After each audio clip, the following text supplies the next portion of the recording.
نحمده ونصلي على رسوله الكريم اما بعد فاعوذ بالله من الشيطان الرجيم بسم الله الرحمن الرحيم رب اشرح لي صدري ويسر لي امري واحلل عقدة من لساني يفقهوا قولي۔ قرآن مجید کا آغاز سورۃ الفاتحہ سے ہوتا ہے جو قرآن مجید کی سب سے افضل سورت ہے۔ نبی صلی اللہ علیہ وسلم کسی سفر میں تھے تو ایک آدمی آپ کے پاس اترا۔ وہ کہتا ہے کہ نبی صلی اللہ علیہ وسلم نے اس کی طرف متوجہ ہو کر فرمایا، کیا میں تمہیں قرآن کے افضل حصے کے بارے میں نہ بتاؤں؟ پھر آپ صلی اللہ علیہ وسلم نے اس پر الحمدللہ رب العالمین کی تلاوت کی۔ سورۃ الفاتحہ ایک بے مثال سورت ہے۔ رسول اللہ صلی اللہ علیہ وسلم نے فرمایا، اللہ عز و جل نے ام القرآن فاتحہ جیسی سورت نہ تو تورات میں نازل فرمائی اور نہ ہی انجیل میں، اور یہی سبع مثانی ہے۔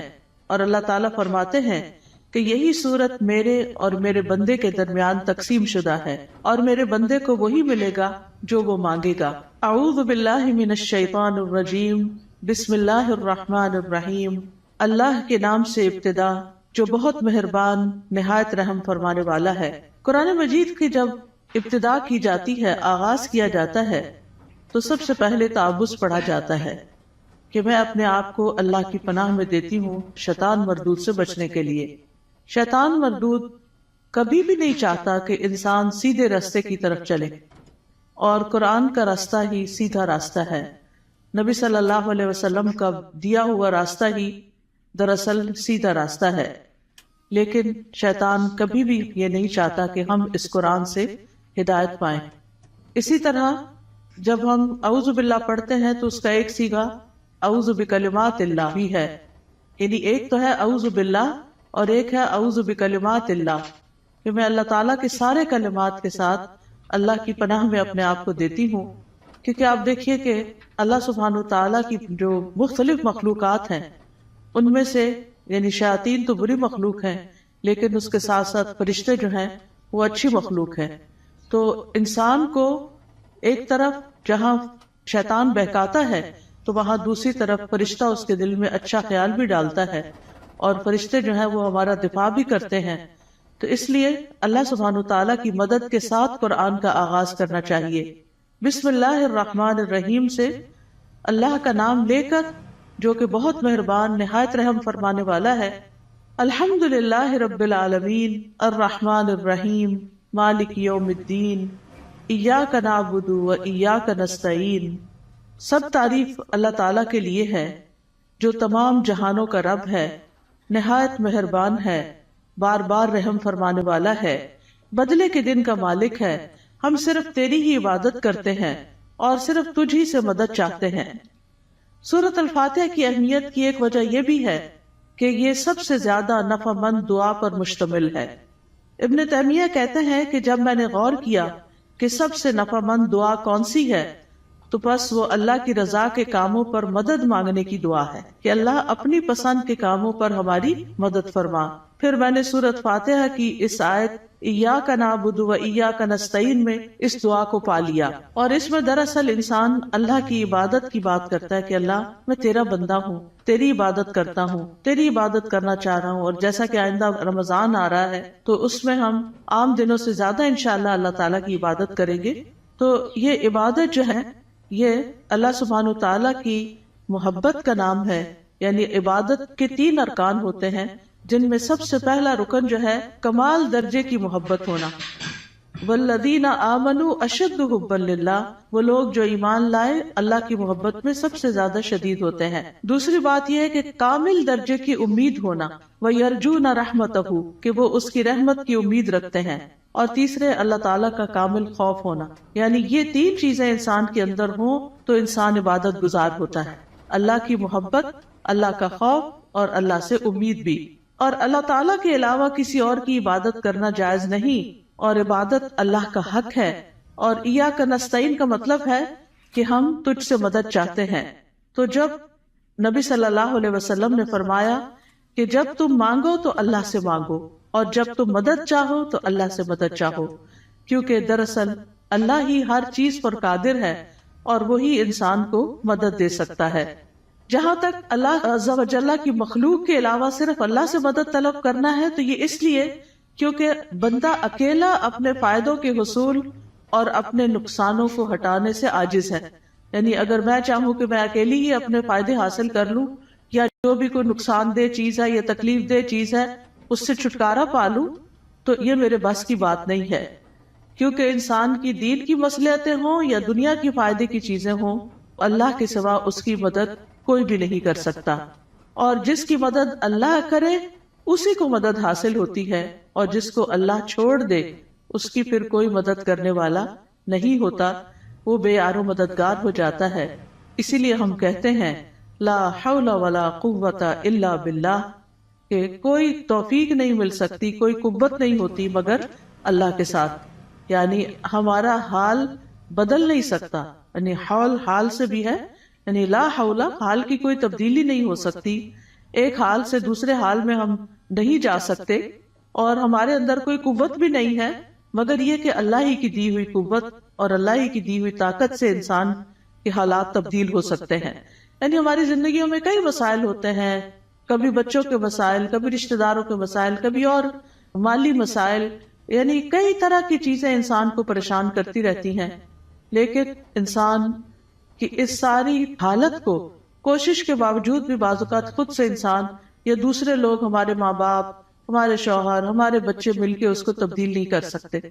آپ نے دیکھا ہوگا جب انسان پریشان ہوتا ہے تو کبھی کسی کے پاس جاتا ہے، کبھی کسی سے دکھ بیان کرتا ہے، کبھی کسی سے مشورہ کرتا ہے، لیکن ساری باتیں کر کے چھوڑ دیتے ہیں، ہوتا ہوا تھا کچھ نہیں. ایسے میں انسان کو ٹھیک ہے مشورہ کر لینا چاہیے، مدد لینی چاہیے، لیکن اللہ سبحانہ و تعالیٰ سے ہی اصل میں مدد لینی چاہیے اور خوب خوب دعائیں کرنی چاہیے. اور اگر یہ کلمہ بھی بار بار انسان پڑھتا رہنا، ایاک نعبد و ایاک نستعین، کہ صرف تیری ہم عبادت کرتے ہیں اور تجھ سے ہم مدد چاہتے ہیں، تو انشاءاللہ اللہ کی مدد آئے گی. بندہ کس کس کام میں اللہ کی مدد کا محتاج ہے؟ اپنے روزمرہ کے مسائل کے حل کے لیے تو محتاج ہے ہی، اپنی خوراک کے لیے ہے، اپنے لباس کے لیے ہے، اپنی رہائش کے لیے، اپنی سب چیزوں کے لیے تو ہے ہی.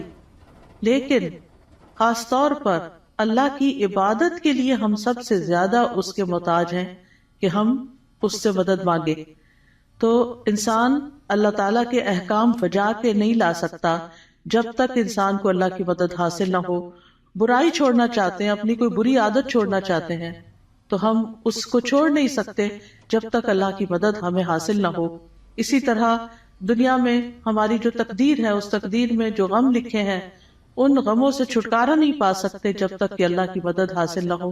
تو اس لیے بہت ضروری ہے کہ ہم دنیا کے معاملات میں بھی اللہ کی مدد لیں، اور پھر موت کے وقت، یعنی موت کے وقت کی جو سختیاں ہیں، اور قیامت اور برزخ یعنی قبر کے عذاب اور قبر سے متعلق جو مشکلات ہیں، اور قیامت کے دن کی جو ہولناکیاں ہیں، ان سب میں بھی ہمیں اللہ سے مدد لینی چاہیے.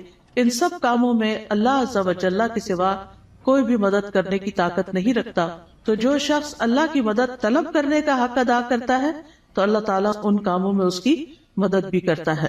اہدنا الصراط المستقیم، تو ہمیں سیدھا راستہ دکھا، کیونکہ ہدایت سب سے بڑی ضرورت ہے جو انسان مانگتا ہے اللہ تعالیٰ سے.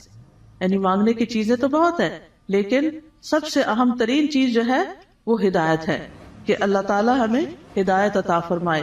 کیونکہ ہدایت جس کو مل گئی تو وہ متقین میں سے ہو جائے گا، اور جس کے اندر تقوی آ گیا اس کو مزید ہدایت بھی ملے گی. اور جو متقین میں سے ہو جائے گا تو من یتق اللہ یجعل لہ مخرجا وَيَرْزُقْهُ مِنْ حَيْثُ لَا يَحْتَسِبُ، جو اللہ سے ڈرے گا وہ اس کے لیے نکلنے کا کوئی راستہ بنا دے گا، اور اسے وہاں سے رزق دے گا جہاں سے وہ گمان بھی نہیں کرتا ہوگا، یعنی جہاں سے وہ سوچ بھی نہیں سکتا. تو اس لیے انسان کو ہدایت کی ضرورت ہے، اور ہدایت اللہ سے مانگتے ہی رہنا چاہیے. آپ دیکھیے کہ حیرانی کی بات ہے کہ دن میں 5 نمازوں کی ہر رکعت میں ہم سورۃ فاتحہ پڑھتے ہیں. سورۃ فاتحہ کے اندر ہم اللہ سے ہدایت ہی مانگتے رہتے ہیں، یا اللہ تو ہمیں ہدایت دے دے، ہمیں ہدایت دے دے. یعنی انسان کو مل بھی جائے تو بھٹکنا بڑا آسان ہوتا ہے، دل کا ٹیڑھا ہونا بڑا آسان ہوتا ہے. تو اس لیے بہت ضروری ہے کہ ہم سب دل لگا کے یہ دعا کرتے رہیں. نبی صلی اللہ علیہ وسلم ایک اور دعا بھی کرتے تھے، اللہم انی اسألک الہدی والتقی والعفاف والغنی، کہ اے اللہ میں تجھ سے ہدایت، تقوی اور پاک دامنی اور دل کا غنا مانگتا ہوں. اسی طرح ایک اور دعا ہے، اللہم اہدنی وسددنی، اے اللہ تو مجھے ہدایت عطا فرما اور سیدھا رکھ، یعنی درست رکھ کہ ادھر ادھر نہ ہو جاؤں۔ اسی طرح نبی صلی اللہ علیہ وسلم تہجد کے وقت اللہ تعالیٰ سے سیدھے رستے کی ہدایت کی دعا مانگتے تھے، اور اپنی تہجد کی نماز شروع ہی اس دعا سے کرتے تھے، اللہم رب جبریل و میکائیل و اسرافیل فاطر السماوات والارض عالم الغیب والشہادۃ انت تحکم بین عبادک فیما کانوا فیہ یختلفون اللہم اہدنی لما اختلف فیہ من الحق انک تہدی من تشاء الی صراط مستقیم۔ اے اللہ، جبریل، میکائیل اور اسرافیل کے رب، آسمانوں اور زمین کے پیدا کرنے والے، ہر غیب اور حاضر کو جاننے والے، تو اپنے بندوں میں ان چیزوں کا فیصلہ کرے گا جن میں وہ اختلاف کرتے ہیں۔ اے اللہ، مجھے اس حق کی طرف رہنمائی دے جس میں اختلاف کیا گیا ہے۔ یقیناً تو جس کو چاہتا ہے سیدھے رستے پہ چلاتا ہے، یعنی جن چیزوں میں لوگ اختلاف کر رہے ہیں کہ یہ سیدھا رستہ ہے کہ نہیں، تو اللہ مجھے اس میں سیدھا رستہ دکھا دے۔ اب دیکھیں، ایک تو ہوتا ہے کہ ہم دین کی طرف نہ آئیں، لیکن ہم جب دین کی طرف آ بھی جاتے ہیں نا، تو اس میں بھی لوگ کوئی کہتا ہے یہ کرو، کوئی کہتا ہے وہ کرو، تو انسان پر کنفیوز ہوتا ہے کہ میں کیا کروں اور کیا نہ کروں۔ تو ایسے میں جہاں بھی اختلاف ہو، بہتر یہی ہے کہ انسان اللہ سے اس میں صحیح رہنمائی کی دعا مانگے۔ یعنی دو لوگوں کے بیچ میں کوئی مس انڈرسٹینڈنگ، کوئی اختلاف ہو جاتا ہے، ہر انسان کیا سمجھتا ہے میں ٹھیک ہوں، اور وہ اپنا نقطہ نظر جو ہے یا اپنا پوائنٹ آف ویو جو ہے وہ بہت شدت کے ساتھ بیان کرتا ہے، لیکن اصل بات یہ ہے کہ انسان اللہ سبحانہ تعالیٰ سے جب مدد مانگتا ہے کہ اللہ اس اختلاف میں مجھے ہدایت دے، تو ہی سیدھے رستے پر ہوتا ہے۔ پھر اسی طرح یہ ہے کہ بچوں کو بھی صحیح فیصلے کرنے کے لیے ہدایت کی دعا دینی چاہیے۔ عبد الحمید بن سلمہ کہتے ہیں کہ ان کے والدین ان کے متعلق اپنا مقدمہ لے کر نبی صلی اللہ علیہ وسلم کی خدمت میں حاضر ہوئے۔ میرے والدین میں سے ایک مسلمان تھا، دوسرا نہیں تھا، کافر تھا۔ نبی صلی اللہ علیہ وسلم نے بچے کو اختیار دیا تو وہ ان دونوں میں سے جو کافر تھا اس کی طرف متوجہ ہو گیا۔ تو آپ کو فکر لگی کہ یہ اگر کافر لے جائے گا تو بچے کو کافر بنا دے گا۔ تو آپ صلی اللہ علیہ وسلم نے اسی وقت دعا کی، اللہم اہدہ، اللہ اس کو ہدایت دے دے۔ تو وہ مسلمان کی طرف متوجہ ہو گیا۔ تو پھر آپ نے فیصلہ اس کے حق میں کیا، کیونکہ آپ خود سے نہیں اس بچے کو کہہ سکتے تھے یا خود سے دے نہیں سکتے تھے، وہ بچے کی چوائس پر تھا کہ وہ کدھر جانا چاہتا ہے۔ تو آپ نے اس کے لیے دعا شروع کر دی۔ اس سے پتہ چلتا ہے کہ زندگی کے چھوٹے چھوٹے معاملات میں آپ لوگوں کی فکر کتنی کرتے تھے، ان کے لیے دعائیں کیسی کرتے تھے، اور سب سے زیادہ تو ان کی ہدایت اور ان کی آخرت کی فکر۔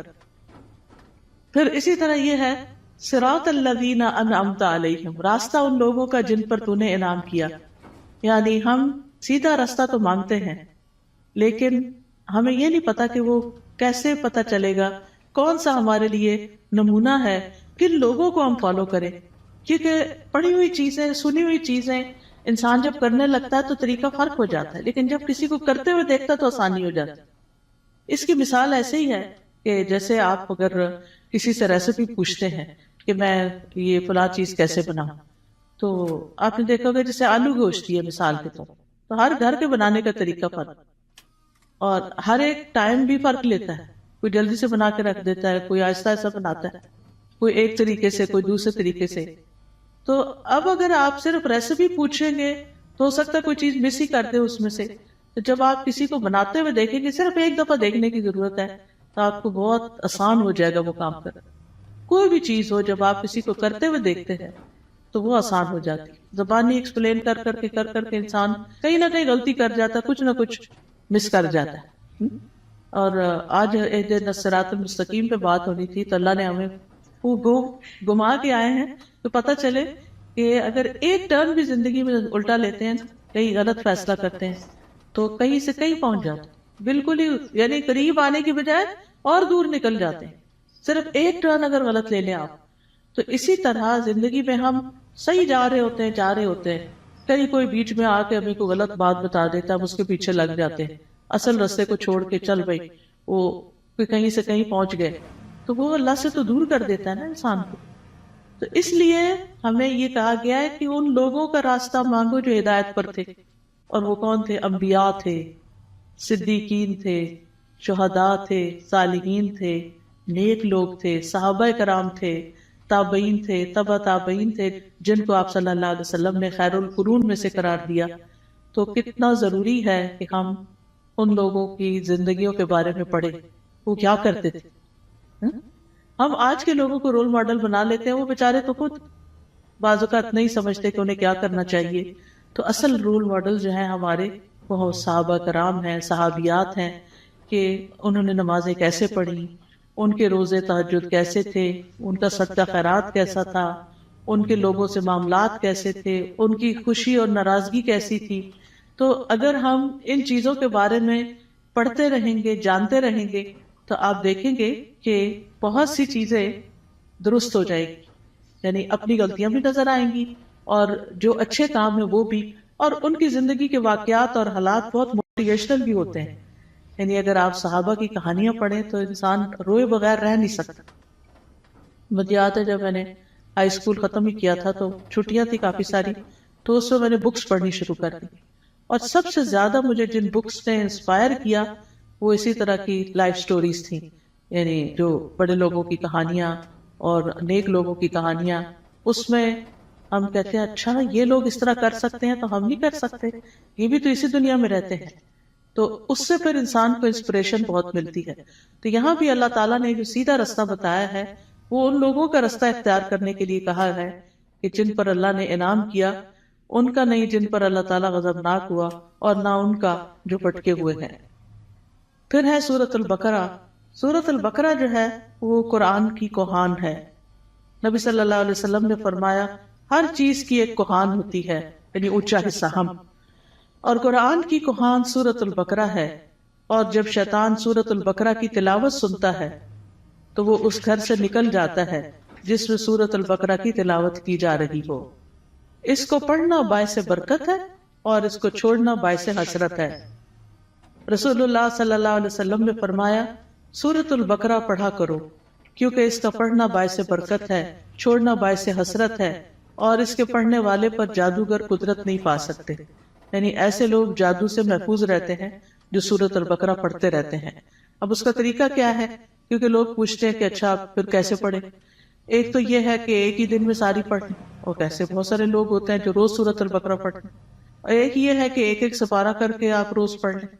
ایک یہ ہے کہ ربع ربع ربع ربع کر کے آپ اس کو، یعنی کہ 8 اور 10 دن لگ جاتے ہیں تقریباً اس طرح، تو مہینے میں 3 دفعہ ہو جائے گی. ایک یہ ہے کہ روزانہ آپ ایک صفحہ پڑھ لیں، اور جب تک وہ صفحے سارے ختم نہیں ہوتے تو وہ اس طرح روزانہ آپ یعنی یا نماز میں یا دیکھ کے یعنی پڑھتے رہیں. یعنی سورۃ البقرہ کے ساتھ اپنا تعلق قائم رکھیں تو اس کا فائدہ یہ ہوگا کہ جادوگر اثر نہیں کر سکیں. کیونکہ جن لوگوں پہ کو جادو کی شکایت ہوتی ہے نا، جب وہ بےچارے ایک دفعہ اپنا توڑ کر آتے ہیں، جب ان کو پتہ چلتا ہے توڑ ہو گیا تو دوبارہ کر دیتے ہیں، پھر دوبارہ کر دیتے ہیں. تو اس لیے پروٹیکشن بڑی ضروری ہوتی ہے، اور سورۃ البقرہ جو ہے اسی میں سے ہے. ابو ہریرہ رضی اللہ عنہ سے روایت ہے کہ رسول اللہ صلی اللہ علیہ وسلم نے فرمایا تم اپنے گھروں کو قبرستان نہ بناؤ، کیونکہ شیطان اس گھر سے بھاگ جاتا ہے جس گھر میں سورۃ البقرہ کی تلاوت کی جاتی ہے. پھر آیت نمبر 1 ہے سورۃ البقرہ کی، الف لام میم ذالک الکتاب لا ریب فیہ ھدی للمتقین. یہ کتاب ہے جس میں کوئی شک نہیں، ہدایت ہے متقی لوگوں کے لیے. قرآن جو ہے وہ شکوک و شبہات سے پاک کتاب ہے، یعنی ایسے علم پر مبنی ہے جو یقینی ہے، جو سب سے سچی بات ہے، اس کی ہر بات ہی سچی ہے.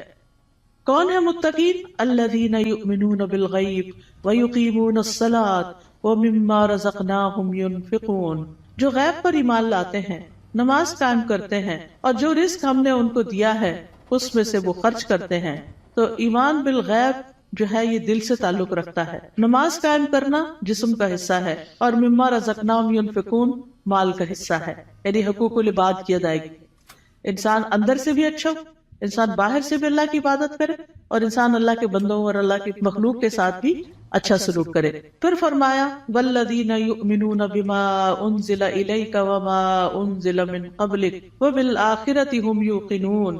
اور وہ جو ایمان لاتے ہیں اس پر جو آپ پر نازل کیا گیا اور جو آپ سے پہلے نازل کیا گیا، اور وہ آخرت پر یقین رکھتے ہیں. یعنی متقی وہ لوگ ہوتے ہیں، اس کتاب سے ہدایت حاصل کرنے والے لوگ وہ ہوتے ہیں کہ جو اللہ کی طرف سے آئی ہوئی چیزوں پر ایمان رکھتے ہیں، اور جو چیزیں نبی صلی اللہ علیہ وسلم سے پہلے اتاری گئی تھی ان پر بھی ایمان رکھتے ہیں، اور وہ آخرت پر پکا یقین رکھتے ہیں. تو نبی صلی اللہ علیہ وسلم پر نازل شدہ وحی جو ہے اس پر ایمان لانا ضروری ہے. قرآن مجید میں آتا ہے وَأَنزَلَ اللَّهُ عَلَيْكَ الْكِتَابَ وَالْحِكْمَةَ وَعَلَّمَكَ مَا لَمْ تَكُنْ تَعْلَمُ وَكَانَ فَضْلُ اللَّهِ عَلَيْكَ عَظِيمًا. اللہ نے آپ پر کتاب و حکمت نازل کی ہے اور آپ کو وہ کچھ سکھایا جو آپ نہیں جانتے تھے، اور یہ آپ پر اللہ کا بہت ہی بڑا فضل ہے کہ اللہ تعالیٰ نے آپ کو فائدے کی سب چیزیں سکھا دی ہیں. یاد رکھیے حدیث بھی قرآن کی طرح نازل ہوتی تھی. وَمَا يَنطِقُ عَنِ الْهَوَىٰ إِنْ هُوَ إِلَّا وَحْيٌ يُوحَىٰ. وہ اپنی خواہش نفس سے کچھ نہیں کہتے، وہ تو صرف وہی ہے جو نازل کی جاتی ہے.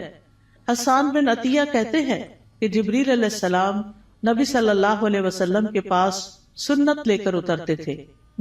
جس طرح آپ کو قرآن سکھاتے اسی طرح سنت کی تعلیم دیتے تھے. قرآن جو تھا وہ لکھا جاتا تھا، یعنی قرآن جو تھا وہ آپ سنتے تھے اور پھر صحابہ کو لکھوا دیتے تھے، جبکہ سنت جو ہے وہ چونکہ زیادہ تر پریکٹس کی چیز ہے، عمل کی چیز ہے، تو وہ آپ اس چیز پر عمل کر لیتے تھے. نبی صلی اللہ علیہ وسلم نے ہمیں بھی تلقین کی ہے کہ ہم اس قرآن و سنت کو مضبوطی سے پکڑے رکھیں. رسول اللہ صلی اللہ علیہ وسلم نے فرمایا میں تم میں دو چیزیں چھوڑے جا رہا، تم ہرگز گمراہ نہیں ہوگے جب تک ان دونوں کو مضبوطی سے نہ تھام لو. ایک اللہ کی کتاب اور دوسرے اس کے نبی کی سنت ہے. وَبِالْآخِرَةِ هُمْ يُوقِنُونَ. اور آخرت پر وہ یقین رکھتے ہیں. یقین کا معنی جو ہے وہ ایسا ایمان ہے جس کی طرف شک داخل، یعنی اتنا پکا کہ جیسے انسان اپنی آنکھوں سے کوئی چیز دیکھ رہا ہوتا ہے تو اس پر یقین ہوتا ہے کہ میں کوئی جھوٹ نہیں دیکھ رہا، یہ حقیقت ہے. یقین جو ہے یہ علم کا سب سے اونچا درجہ ہے. یعنی یہ نہیں کہا آخرت کا علم رکھتے ہیں، آخرت کو جانتے ہیں، نہیں، اس پر پکا یقین رکھتے ہیں، ایمان رکھتے ہیں. تو یقین کے فائدے کیا ہوتے ہیں؟ یقین کا فائدہ یہ ہوتا ہے کہ انسان کے لیے عمل آسان ہو جاتا ہے. انسان کو اللہ تعالیٰ سے یقین مانگنا چاہیے. ابو بکر رضی اللہ عنہ دعا میں یہ کلمات کہتے تھے اللہم حب لی ایمانا و یقینا و معافاتا و نیتا. اے اللہ مجھے ایمان اور یقین اور عافیت اور اچھی نیت عطا فرما. اولئک علی ھدی من ربہم واولئک ھم المفلحون. یہی لوگ اپنے رب کی طرف سے ہدایت پر ہیں اور یہی لوگ دراصل فلاح پانے والے ہیں. اس کے بعد فرمایا بے شک وہ لوگ جنہوں نے کفر کیا ان کے لیے برابر ہے کہ آپ انہیں ڈرائیں یا نہ ڈرائیں، وہ ایمان نہیں لائیں گے. اللہ نے ان کے دلوں اور ان کے کانوں پر مہر لگا دی ہے اور ان کی آنکھوں پر پردہ ہے اور ان کے لیے بہت بڑا عذاب ہے. گناہ جب دل پہ پے در پے آتے ہیں تو دل کو بند کر دیتے ہیں، اور جب اسے بند کر دیتے ہیں تو اللہ کی طرف سے ٹھپا اور مہر لگ جاتی، پھر ایمان اندر نہیں داخل ہوتا. اس لیے پھر انسان کا کفر سے چھٹکارا پانے کا کوئی رستہ نہیں رہ جاتا. ختم اللہ علی قلوبہم. اور پھر کان بھی نہیں سنتے اور آنکھیں بھی نہیں دیکھتی، کہیں سے بھی عبرت نہیں ہوتی. انسان ایسے ہی جانوروں کی طرح زندگی گزار کر پھر اللہ کے پاس چلا جاتا ہے اور وہاں جا کر بہت بڑے عذاب کا سامنا کرتا ہے. اس کے بعد ایک تیسرے گروہ کی بات کی گئی اور وہ ہے منافقوں کا گروہ. وَمِنَ النَّاسِ مَن يَقُولُ آمَنَّا بِاللَّهِ وَبِالْيَوْمِ الْآخِرِ وَمَا هُمْ بِمُؤْمِنِينَ. لوگوں میں سے کچھ ایسے بھی ہوتے ہیں جو کہتے ہیں ہم اللہ اور یوم آخرت پر ایمان لائے، حالانکہ وہ مومن نہیں ہوتے. وہ اللہ کو دھوکہ دیتے ہیں اور ان لوگوں کو جو ایمان لائے، اور نہیں وہ دھوکہ دیتے مگر اپنے آپ ہی کو، اور وہ اس کا شعور نہیں رکھتے. فی قلوبہم مرض فزادہم اللہ مرضا ولہم عذاب علیم بما کانوا یکذبون. ان کے دلوں میں ایک بیماری ہے تو اللہ نے ان کی بیماری کو اور زیادہ کر دیا، اور ان کے لیے دردناک عذاب ہے اس لیے کہ وہ جھوٹ بولتے تھے. تو یہ کون سی بیماری ہے؟ یہ دنیا کی محبت کی بیماری ہے. اس وجہ سے وہ اللہ سبحانہ وتعالیٰ کی عبادت نہیں کرتے، اسی وجہ سے وہ آخرت کی فکر نہیں کرتے، اسی وجہ سے وہ نبی صلی اللہ علیہ وسلم کی سنت کو کوئی اہمیت نہیں دیتے. کیونکہ جب دل دنیا کی طرف جھک جاتا ہے اور اس کے اندر بڑھتا چلا جاتا ہے، جو دنیا میں ہی سکون پاتا ہے، دنیا سے محبت کرتا ہے، وہ دل پھر آخرت سے غافل ہو جاتا ہے. اور جب آخرت سے غافل ہو جاتا ہے تو پھر اللہ سبحانہ وتعالیٰ ایسے بندے کو اس کے نفس کے حوالے کر دیتے ہیں، اور پھر آخرت میں اس کے لیے دردناک عذاب ہے. اور جب ان سے کہا جاتا ہے کہ زمین میں فساد نہ کرو تو وہ کہتے ہیں کہ ہم تو اصلاح کرنے والے ہیں. خبردار، بے شک وہی لوگ فساد کرنے والے ہیں لیکن وہ شعور نہیں رکھتے. اور جب ان سے کہا جاتا ہے ایمان لاؤ جس طرح لوگ ایمان لائے، تو کہتے ہیں کیا ہم ایمان لائیں جس طرح بے وقوف ایمان لائے ہیں؟ خبردار، یقیناً وہ خود ہی بے وقوف ہیں لیکن وہ جانتے نہیں ہیں. اور جب ان لوگوں سے ملتے ہیں جو ایمان لائے تو کہتے ہیں ہم ایمان لائے، اور جب اپنے شیطانوں کے پاس تنہا ہوتے ہیں تو کہتے ہیں یقیناً ہم تو تمہارے ساتھ ہیں، ہم تو صرف مذاق کرنے والے ہیں. یعنی ایسے لوگ ہر ایک سے بنا کے رکھنے کی فکر کرتے ہیں اور کسی کو اس لیے ناراض نہیں کرنا چاہتے کہ ان سے پھر کوئی دنیا کا نقصان نہ ہو جائے. لیکن حقیقت یہ ہے یہ لوگ دین کا مذاق اڑاتے ہیں اور دین کے ساتھ نان سیریس رویہ اختیار کرتے ہیں. تو اس لیے اللہ یستہزئ بہم، جیسے یہ عمل کرتے ہیں ویسے ہی ان کی جزا ہے. اللہ بھی ان سے مذاق کرتا ہے اور انہیں ان کی سرکشی میں مہلت دیے جا رہا ہے تو وہ بھٹکتے پھرتے ہیں. یعنی اللہ سبحانہ وتعالیٰ کا ان کے ساتھ استہزاء یہ ہے کہ وہ ان کے بدبختی کے اعمال اور خبیث حالات کو ان کے سامنے مزین کر دیتا ہے. یعنی انہیں اپنی برائیاں جو ہیں وہ اچھی لگنے لگتی ہیں، جیسے جھوٹ بولنا، دھوکہ دینا، کہنا یہ تو سمارٹنس ہے، دیکھو میں نے فلاں کو کیسے بیوقوف بنایا، اور پھر تنہائی میں بیٹھ کے اس پہ ہنستے ہیں. تو یہ چیزیں جو ہیں یہ انسان کے اپنے ہی لیے نقصان دہ ہوتی ہیں. اولئک الذین اشتروا الضلالۃ بالہدی فما ربحت تجارتہم وما کانوا مہتدین. یہی وہ لوگ ہیں جنہوں نے ہدایت کے بدلے گمراہی خرید لی تو نہ ان کی تجارت ہی فائدہ مند ہوئی اور نہ ہی وہ ہدایت پانے والے تھے.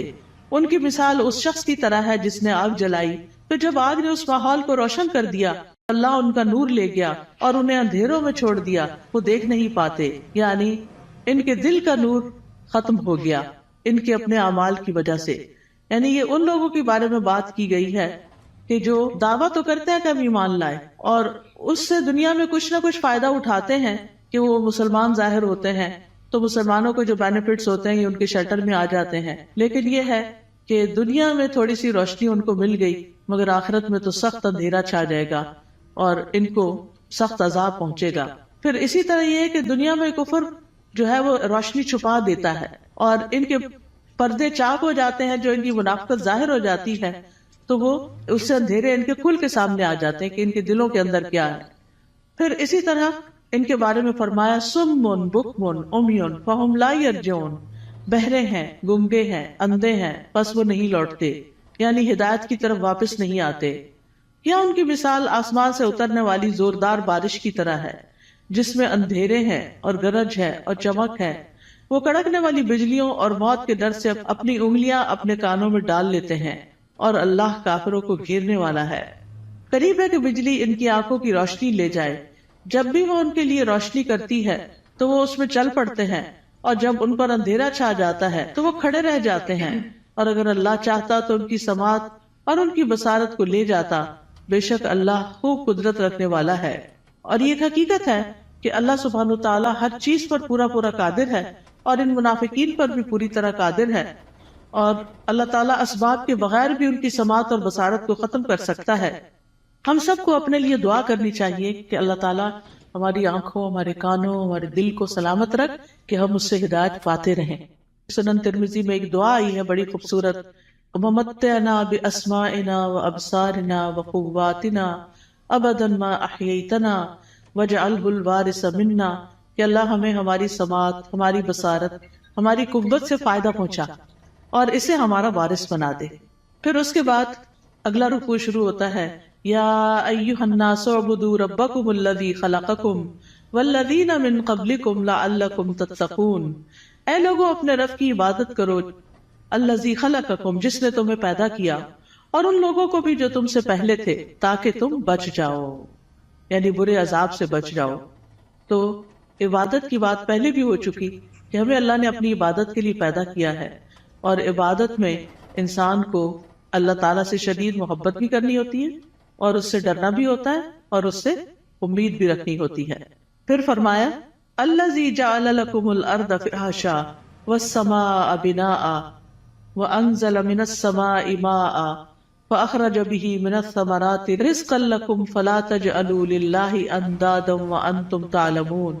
وہ جس نے تمہارے لیے زمین کو فرش اور آسمان کو چھت بنایا اور آسمان سے پانی نازل کیا اور اس پانی سے تمہارے لیے پھل بطور رزق پیدا کیے، بس تم اللہ کے ساتھ کسی کو شریک نہ ٹھہراؤ حالانکہ تم جانتے ہو. اور اگر تمہیں اس قرآن میں شک ہے جو ہم نے اپنے بندے محمد پر نازل کیا صلی اللہ علیہ وسلم، تو اسی طرح کی ایک صورت تم بھی بنا لاؤ، اور اللہ کے سوا اپنے گواہوں یعنی مددگاروں کو بھی بلا لو اگر تم سچے ہو۔ فَإِن لَّمْ تَفْعَلُوا وَلَن تَفْعَلُوا فَاتَّقُوا النَّارَ الَّتِي وَقُودُهَا النَّاسُ وَالْحِجَارَةُ أُعِدَّتْ لِلْكَافِرِينَ، پھر اگر تم نے ایسا نہ کیا اور تم ہرگز نہ کر سکو گے تو بچو اس آگ سے جس کا ایندھن انسان اور پتھر ہے، جو کافروں کے لیے تیار کی گئی ہے، اور خوشخبری دے دیجئے ان لوگوں کو جو ایمان لائے اور انہوں نے نیک عمل کیے۔ تو خوشخبریاں کس کے لیے ہیں؟ گڈ نیوز کس کے لیے ہیں؟ جو ایمان لا کر اچھے کام کرتا ہو، کہ ان کے لیے ایسے باغات ہیں جن کے نیچے نہریں بہتی ہیں، جب انہیں ان باغوں میں سے کسی قسم کا پھل کھانے کو دیا جائے گا تو وہ کہیں گے یہ تو وہی ہے جو اس سے پہلے بھی ہم دیے گئے، اور انہیں اس سے ملتے جلتے پھل دیے جائیں گے۔ وہاں ان کے لیے پاک صاف بیویاں ہوگی، اور وہ ان باغات میں ہمیشہ رہنے والے ہیں، ہمیشہ کے لیے۔ یہ کتنی بہترین جزا ہے جو نیک عمل کرنے والوں کی ہے۔ معاذ بن جبل رضی اللہ عنہ کہتے ہیں کہ نیک عمل وہ ہوتا ہے جس میں 4 چیزیں ہوں۔ نمبر 1 علم کے ساتھ ہو کیا۔ نمبر 2 اچھی نیت ہو، کرنے کی نیت بھی اچھی ہونی چاہیے۔ نمبر 3 صبر کے ساتھ کرنا چاہیے، اور نمبر 4 اخلاص کے ساتھ کرنا چاہیے۔ تو جس عمل میں یہ سب چیزیں ہوں، صبر بھی ہو، نیت اچھی ہو، عمل انسان کا جو ہے وہ علم کے مطابق ہو، تو وہی شخص جو ہے وہ نیک ہے۔ وَأُتُوا بِهِ مُتَشَابِهًا، اور وہ جنت میں ملتے جلتے پھل دیے جائیں گے، یعنی جنت کے پھل اگرچہ ایک دوسرے سے ملتے جلتے ہوں گے لیکن ان کا ذائقہ بڑا مختلف ہوگا۔ جیسے آم ہے تو آموں سے ملتے جلتے بظاہر دیکھنے میں، یعنی یہ صرف ورائٹی کی انتہا ہے نا، کہ آپ نے کبھی نوٹ کیا ہوگا مثلاً آپ بعض اوقات 2 اورنجز کھاتے ہیں، کیا دونوں کا ذائقہ ایک ہوتا ہے؟ نہیں ہوتا ہے۔ اور اگر کس میں فرق ہو تو ان کی خوشبو، ان کا رنگ، ایون کلر بھی، کسی کا ریڈ ہوتا ہے، کسی کا یلو، کسی کا برائٹ یلو ہوتا ہے، کسی کا اورنجش ہوتا ہے، ان کی خوشبو، ان کی مٹھاس۔ اب وہ جنت میں ان کے سامنے پھل پڑے ہوئے ہیں، دیکھنے میں ایک جیسے لگ رہے ہیں، ایک کھائیں گے اور مزہ، ایک کھائیں گے اور مزہ، ایک کھائیں گے اور مزہ، کیونکہ اگر 2 پھل ایک جیسے بھی کھائیں گے تو وہ بور ہو جاتا ہے نا انسان۔ دیکھیں وہ یہ اورنج، ہاں یہ میں نے کھائے ہوئے ہیں، لیکن اتنی ورائٹی ہے جنت میں، اتنی ورائٹی ہے کہ انسان کا دل بھرے گا ہی نہیں کسی وقت۔ دیکھیں ہمیں ہر نئی چیز اچھی لگتی ہے، ہم ہر نئے آئیڈیا سے، ہر نئی یونیک چیز سے انسپائر ہوتے ہیں، تو جنت میں تو ہر وقت ہر چیز نئی نئی نئی نئی نئی، یعنی نہ پرانی چیزیں ہوگی، نہ وہ ریپیٹیشن ہوگی، نہ وہ بوریت ہوگی، نہ وہ دل بھرے گا۔ اب فیشن کیا ہے؟ ایک نیا آئیڈیا ہی ہوتا ہے نا، حالانکہ بعض اوقات اس میں بڑی تکلیف بھی ہوتی ہے، لیکن وہ نیا ہوتا ہے تو لوگوں کو اٹریکٹ کرتا ہے، یونیک، ان یوزول۔ تو وہ اتو بھی متشابہہ، دیکھنے میں وہ متشابہ ہیں لیکن کھانے میں ان کا مزہ، جیسے ایک حدیث میں بھی آتا ہے کہ جنت کے جو ببول کا درخت ہوگا اس کے جو کانٹے ہوں گے، اس میں سے ایک کانٹے کے اندر 70,000 قسم کے پھل ہوں گے، یعنی اس کے اندر وہ رنگ ہوں گے اور اس کے ڈفرنٹ چیزیں ہوں گی، اور وہ جب ایک ایک چیز نکالتا جائے گا انسان تو different colour, different test, different خوشبو، ایکسپلور ہی کرتا جائے گا، ایکسپلور ہی کرتا جائے گا۔ اسی لیے خالدین فی، رہنا ہی رہنا ہے، کوئی موت نہیں ہے وہاں، جنت میں موت نہیں ہے، جہنم میں بھی موت نہیں ہے۔ اس لیے انسان کو جنت کا شوق لگ جانا چاہیے اور اس کے لیے کوشش کرنی چاہیے، اس کے لیے تڑپنا چاہیے، اور اس کے لیے ہر وہ کام کر لینا چاہیے جس سے وہ ایک دم اندر چلے جائے، چاہے وہ اچھی عبادت کر کے، چاہے وہ بندوں کی خدمت کر کے، یعنی جو کام پتہ چلے نا یہ جنت میں لے جانے والا، تو انسان کو اس کا حریص ہو جانا چاہیے۔ ٹھیک ہے ہم کمزور انسان ہیں، نہ ہمارے پاس اتنی ہمت ہے زیادہ، نہ مال ہے زیادہ، لیکن کچھ نہ کچھ تو کرتے چلے جائیں تاکہ ایک دن اللہ تعالیٰ کا دیدار بھی ہو، کیونکہ جنت عدن میں جو لوگ ہوں گے اللہ تعالیٰ کے دیدار میں انہیں کوئی رکاوٹ پیش نہیں آئے گی، اور اللہ تعالیٰ کے وہ بڑے پسندیدہ اور چوزن لوگ ہوں گے۔ لیکن اس کے لیے اللہ کے راستے میں جہاد کرنا، جدوجہد کرنا، نکلنا، اپنے کمفرٹ زون سے باہر نکلنا، اپنا مال خرچ کرنا، اپنی جان لگانا، یہ چیزیں ہیں جس سے انسان جنت کا سودا کرتا ہے۔ ان اللہ اشتری من المؤمنین انفسهم واموالهم بان لهم الجنہ، اللہ نے بے شک خرید لی مومنوں سے ان کی جانیں اور ان کے مال، کیونکہ ان کے لیے جنت ہے۔ تو جنت حاصل کرنے کے لیے انسان کو کچھ دینا پڑتا ہے، اور وہ یہی دنیا کا وقت ہے، تھوڑا سا، یہ چند سال ہے، پتہ نہیں کب تک زندہ ہے کب تک نہیں۔ تو اللہ تعالیٰ سے دعا ہے کہ وہ ہمیں نیک اعمال کرنے کی توفیق عطا فرمائے۔ پھر بے شک اللہ اس سے نہیں شرماتا کہ وہ مادہ مچھر یا اس سے اوپر کسی چیز کی مثال بیان کرے. پھر جو لوگ ایمان لائے ہیں وہ جانتے ہیں کہ وہ ان کے رب کی طرف سے سچ ہے، اور جن لوگوں نے انکار کیا وہ کہتے ہیں اس مثال سے اللہ کی کیا مراد ہے. اللہ اس سے اکثر لوگوں کو گمراہ کرتا ہے اور اسی سے بہت سے لوگوں کو ہدایت بخشتا ہے، اور اس مثال سے گمراہ کرتا بھی ہے تو صرف فاسقوں کو. یعنی اللہ تعالیٰ جن لوگوں کو گمراہ کرتا ہے وہ اس لیے نہیں کرتا کہ اللہ چاہتا ہے گمراہ ہو جائے، نہیں، اصل میں ان کے اندر ایسی کوئی علت ہوتی ہے کہ جو اس بات کا سبب بن جاتی ہے کہ اللہ تعالیٰ پھر اس بندے کو ہدایت کی بجائے الٹے رستے پہ چلا دیتا ہے. جیسے سورۃ الصف میں آتا ہے فَلَمَّا زَاغُوا أَزَاغَ اللَّهُ قُلُوبَهُمْ وَاللَّهُ لَا يَهْدِي الْقَوْمَ الْفَاسِقِينَ. پھر جب وہ ٹیڑھے ہو گئے تو اللہ نے ان کے دل ٹیڑھے کر دی. انسان سیدھا راستہ چھوڑ کے ٹیڑھے پہ جاتا ہے تو پھر اللہ تعالیٰ اس کو اسی کے حوالے کر دیتا ہے، اور اللہ نافرمان لوگوں کو ہدایت نہیں دیتا. تو جو لوگ رب کے حکم کو مان جاتے ہیں ان کو ہدایت کی تعلیم مل جاتی ہے اور وہ سیدھے رستے پہ چل پڑتے ہیں. اور پھر فاسق کون ہوتے ہیں؟ جو اللہ کے عہد کو اس کے مضبوط باندھنے کے بعد توڑ دیتے ہیں، اور جس چیز کا اللہ نے جوڑنے کا حکم دیا اس کو کاٹ ڈالتے ہیں، یعنی رشتہ داروں سے کاٹ لیتے ہیں اور زمین میں فساد کرتے ہیں. یہی لوگ دراصل نقصان اٹھانے والے ہیں. تم اللہ کا انکار کیسے کر سکتے ہو حالانکہ تم مردہ تھے، پھر اس نے تمہیں زندگی بخشی، پھر وہی تمہیں موت دے گا، پھر وہی تمہیں دوبارہ زندہ کرے گا، پھر اسی کی طرف تم لوٹائے جاؤ گے. واپسی کدھر ہے؟ اللہ ہی کی طرف ہے. اب یعنی کہ 2 مرحلے تو پورے ہو گئے. ایک مرحلہ تھا زندگی سے پہلے آنے کا، جب آدم علیہ السلام کی پشتوں سے اللہ نے سب کی روحیں پیدا کر دی، پھر اس کے بعد اس دنیا میں اب آگے، اب اس کے بعد موت ہے، پھر موت کے بعد پھر زندگی ہے جو ہمیشہ کی زندگی. هو الذی خلق لکم ما فی الارض جمیعا ثم استوی الی السماء فسواہن 7 سماوات وہو بکل شیء علیم. وہ اللہ ہی تو ہے جس نے وہ سب کچھ جو زمین میں ہے تمہارے لیے پیدا کیا، پھر وہ آسمانوں کی طرف متوجہ ہوا تو ان کو ٹھیک کر کے 7 آسمان بنا دیا، اور وہ ہر چیز کا خوب علم رکھنے والا ہے. یہ اللہ تعالیٰ کا ہم پر احسان ہے کہ اس نے ہمارے لیے فائدے کی چیزیں اور عبرت کے سامان زمین میں پیدا کیے، اور ہر وہ چیز جو اللہ نے بنائی وہ ہمارے استعمال کے لیے ہے. تو اللہ تعالیٰ سے دعا ہے کہ وہ ہمیں ان نعمتوں سے بھرپور فائدہ اٹھا کر اس کی اطاعت میں اپنی جان لگانے کی توفیق عطا فرمائے. وآخر دعوانا ان الحمد للہ رب العالمین.